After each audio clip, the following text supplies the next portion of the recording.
What's happening, troops? Welcome back to another video here on the SharpDiv YouTube channel. In this video today, we're going to change the format up a little bit. Still going to be talking about the football, but we'll try and incorporate about the wider Scottish football a little bit. We're going to have Ryan118 on, and he's going to be giving his side to what happened with Celtic and the whole Lennon out stuff. And I'm going to be discussing some stuff that obviously happened in both games, but primarily Rangers. Before we do continue, of course, if you are not yet subscribed to the channel, then please consider subscribing. There's already a massive percent of you guys that are not yet subscribed. It would really help the channel grow and help us to do bigger and better things here on this channel. So firstly, let's dissect our opponents a little bit. Well, here we go. Benfica, eh?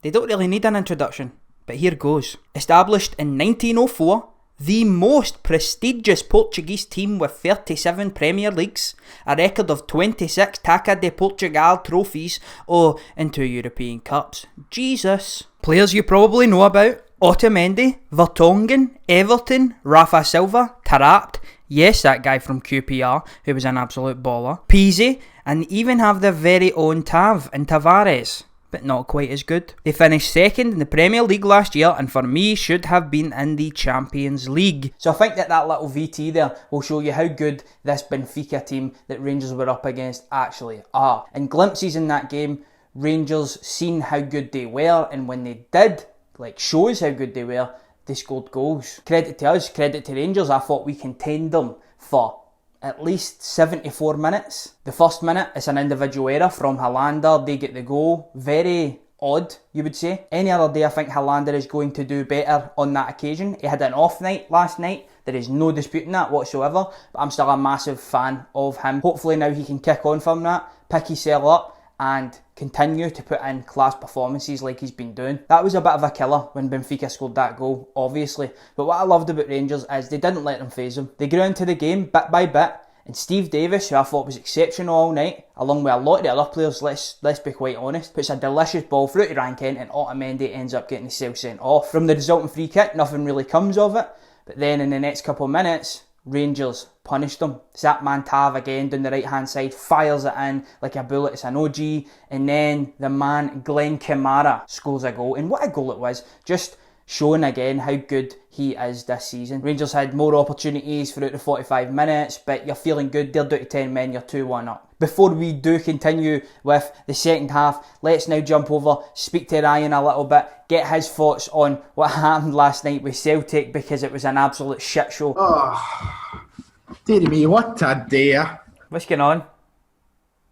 What's going on? You tell me what's going on, mate. You recovered after last night? Don't think I'm going to recover until there's a change at the club, sir. Well, anyway, cheers for coming on, Ryan. What happened last night, mate? Talk us through it a wee bit. An utter capitulation, mate. That's what happened. Beat off a team that have 7 first-team players out, a team that haven't played a league game of football in about a month's time. At our own stadium, in our own backyard, some would say. Walked all here. We didn't deserve anything for the game. Nobody turned up. I think, people are saying who gets pass marks. I mean, first you have to be able to pass a ball before you get pass marks. What was the setup that you originally had? Did you go 3-5-2 or 4-2-3-1? Or? No, we started the game with 4-2-3-1. Right. Because that's what seems to be working. I mean, that's the thing. You look at the game against Aberdeen; it was brilliant. Scott Brown was the one that came out and said in the media, that's the best 45 minutes of football we've played in 18 months, and he wasn't wrong. He was right. It was, and that looked like to be the turning point. And then that happens. So we set up with the same system. Team stays the same. We don't make any changes. So you think to yourself, this is good. That before the game, I'm at 3 or 4-0 Celtic, right? Bang, just complete and utter shambles for back to front, especially at the back. And then we switch up to the 3-5-2 later in the game, and that's where the problems lie. Lennon's only got one single tactical plan in his mind, and that's 4-2-3-1. Isn't it working? Let's switch to the 3-5-2. That's it. Watched your video last night. It was quite passionate. I enjoyed that side of it. It was obviously you brought David in. It was more like a conversation between two mates than your typical YouTube video, man.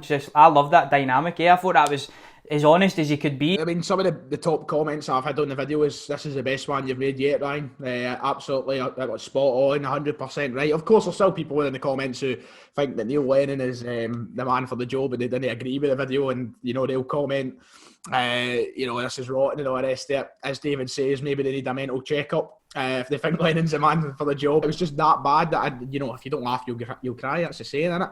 Right. And I said to David, look, I don't feel like sitting in front of a camera talking about the mistakes myself's going to work for this. This is a conversation that has to be had. You know, I've tried to hold off on the Lennon out stuff for so long.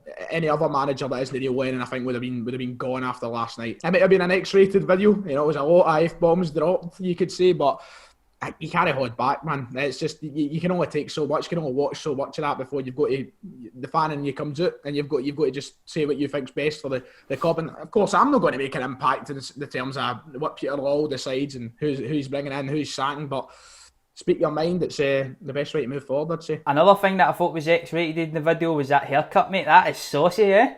Do you like it, eh? Oh, aye, man. We fade, love that. That's what I was saying at the end of the video. I was like, I was feeling $1 million this morning. Yeah. Ready to come on and cause it and celebrate a good victory, and it just went tits up. He done everything that we've slagged, you know, Gerrard for in the past and throwing the players under the bus. And he done it brutally last night. You know, took no sort of blaming himself. He just went right out, went for the players, threw them under the bus. Then he chucks it, as you already said, Europa. He pretty much says it's done.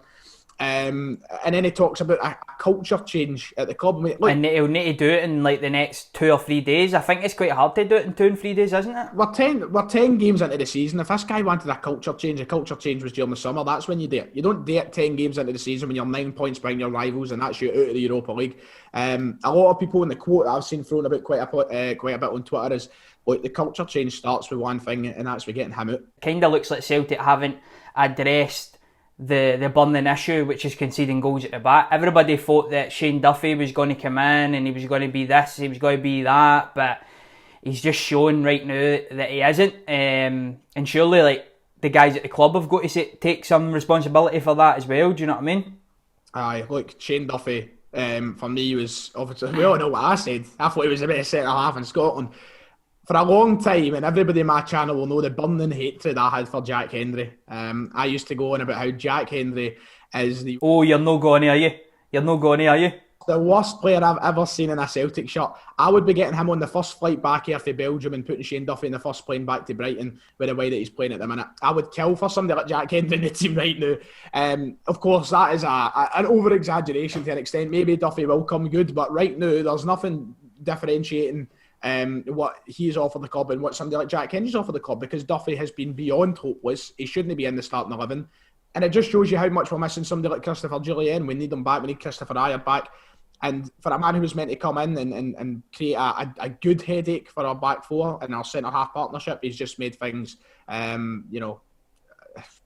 very toxic, and the fans are not taking to him the way that we all thought we once would. Final thing I'll leave you with then, Ryan, is, and you might have already spoke about it, it's what needs to change and will it change? Well, what needs to change, as I said, I've had away from saying it for a long, long time, but last night was unacceptable. It was laughable, and honestly one of the most embarrassing nights to be a Celtic fan. It's just, if we lose 2-1, fair enough, right? It's not good enough. You move on. It's not exactly an embarrassment, but that was an utter embarrassment last night.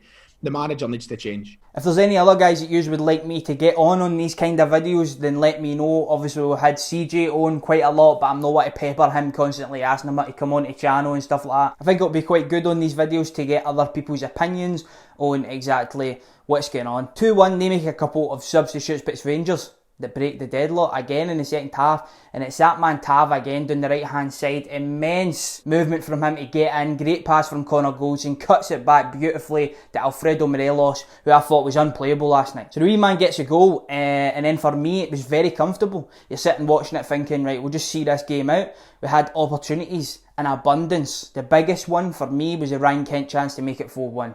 He misses it, he hits the post. Unfortunately for Rangers, in like the 75th minute, Hollander again, who's been Mr. Reliable, very lackadaisical, very unlike him.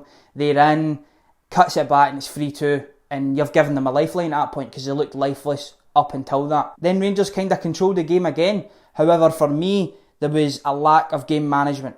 The senior players didn't step up, they lost control, they were going for that 4th, 5th, 6th and stuff. But at 3-2, you just need to see it out now. You've missed your opportunity to be able to bombard them religiously and try and get 4 and 5. It's now 3-2, you need to shoot up, you're against a quality team here, and just like that, it's 3-0. Rangers will kick on from this and we will get qualification into the next round. 2 home games, I mean, what more can you ask for? You're on 7 points, you win the next one, takes you up to 10. You need one more win for me to get through to the last 32. On the face of it, it feels like a defeat because you dominated the game.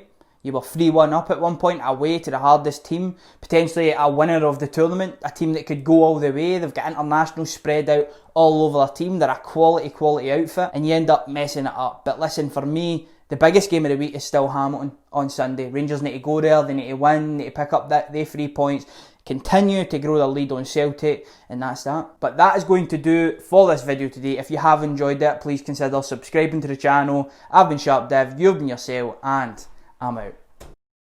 All my weakness keep on lingering.